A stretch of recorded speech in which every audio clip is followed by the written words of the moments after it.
Varietas ini ternyata bernilai sekitar 100.000 per kilogram. Bahkan dilansir dari detik.com, pada tahun 2017 harganya pernah mencapai 200 hingga 300.000 per kilogramnya. Harga yang fantastis bukan? Lalu seperti apa varietas unik ini? Dari mana asal usulnya? Simak video kami hingga selesai. Buah naga kuning. Buah naga kuning adalah buah dari kaktus panjat yang terkenal dengan bunganya yang besar dan harum yang mekar hanya 1 hingga 2 malam. Buah ini juga banyak dikenal dengan pitahaya kuning. Buah naga kuning berasal dari utara Amerika Selatan yang sekarang menjadi Kolombia dan Ekuador. Buahnya masih dibudidayakan di sana, dengan Kolombia yang menjadi produsen terbesar dan diekspor ke seluruh dunia. Dan kini buah naga juga banyak dibudidayakan di beberapa negara Asia seperti Taiwan, Vietnam, Filipina, Malaysia, dan tentunya Indonesia. Sesuai dengan nama dan tampilannya, buah ini memiliki kulit kuning cerah dengan duri melengkung halus di bagian luar dan daging putih bening di bagian dalam dengan biji yang dapat dimakan sedikit lebih besar dari varietas berkulit merah muda. Saat matang, rasanya akan sedikit lembut, berair, dan manis agak sedikit asam. Banyak yang menggambarkan rasanya seperti buah kiwi dan pir dengan rasa manisnya yang khas.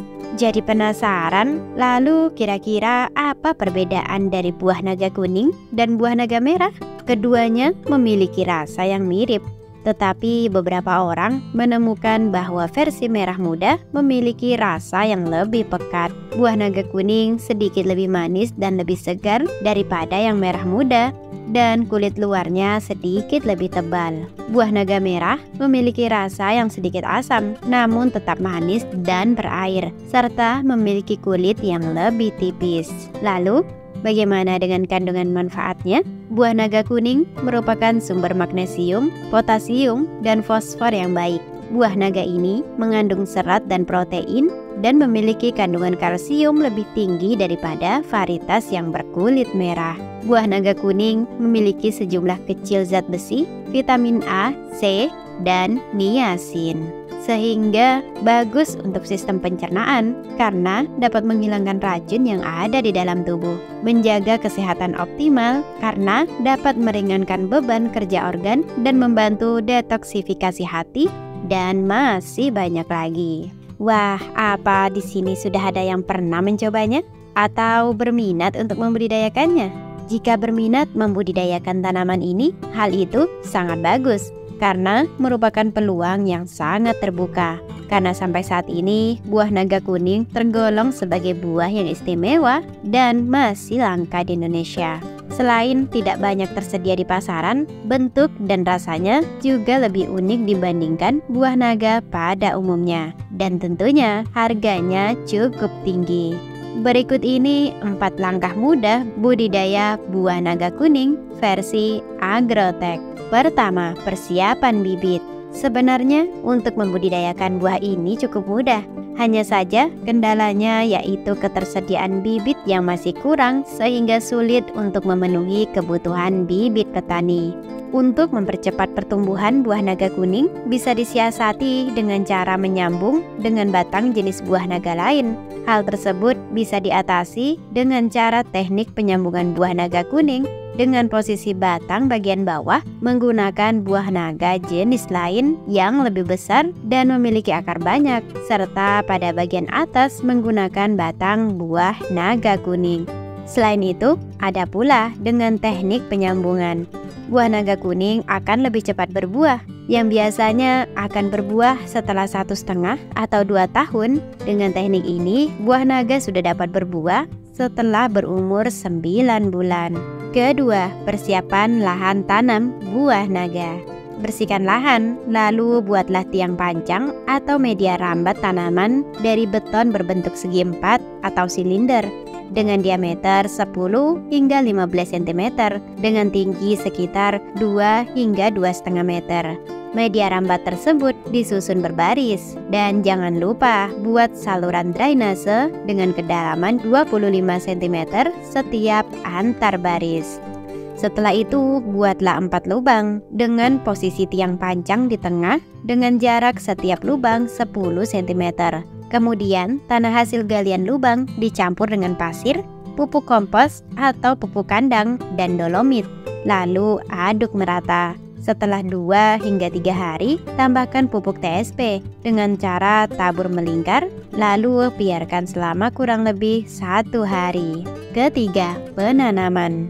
Setelah semuanya siap, segera lakukan penanaman.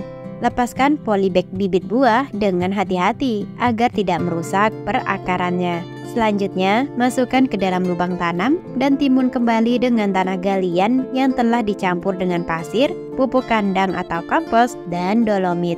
Setelah ditanam, selanjutnya ikat bibit pada media rambatnya. Jangan ikat terlalu kencang agar bibit mendapat ruang gerak dan batang tidak terluka. Keempat, perawatan. Jika ada bibit yang mati atau busuk pada pangkal tanaman, rusak atau tidak tumbuh, segera lakukan penyulaman dengan menggantinya dengan tanaman baru. Biasanya penyulaman dilakukan 4 atau 6 minggu setelah bibit ditanam. Pada fase awal pertumbuhan, tanaman banyak membutuhkan pupuk yang mengandung banyak nitrogen. Pada fase berbunga atau berbuah, membutuhkan pupuk yang banyak mengandung fosfor dan kalium. Pemupukan menggunakan pupuk kompos atau kandang dapat dilakukan setiap 3 bulan sekali. Pada saat berbunga atau berbuah, berikan pupuk dengan tambahan NPK dan ZK dengan dosis yang disesuaikan. Pemberian pupuk terus bertambah sesuai dengan ukuran tanaman. Penyiraman juga perlu dilakukan, dapat menggunakan sistem drainase pada parit di antara baris tanaman, atau bisa juga dengan menggunakan sistem irigasi tetes. Penyiraman ini dilakukan sebanyak 3 kali sehari pada musim kemarau, sesuai dengan kondisi tanah, dan dapat dikurangi atau dihentikan pada saat tanaman mulai berbunga atau berbuah. Selain perawatan tersebut, lakukan pula pemangkasan. Ada 3 tipe pemangkasan yang dapat dilakukan, yaitu pemangkasan untuk mendapatkan batang pokok, pemangkasan untuk pembentukan cabang, dan pemangkasan peremajaan. Dengan perawatan yang baik, semoga hasil yang didapatkan pun yang terbaik. Itu tadi sedikit informasi tentang buah naga kuning. Terima kasih telah menonton. Semoga video kami bermanfaat dan salam sukses.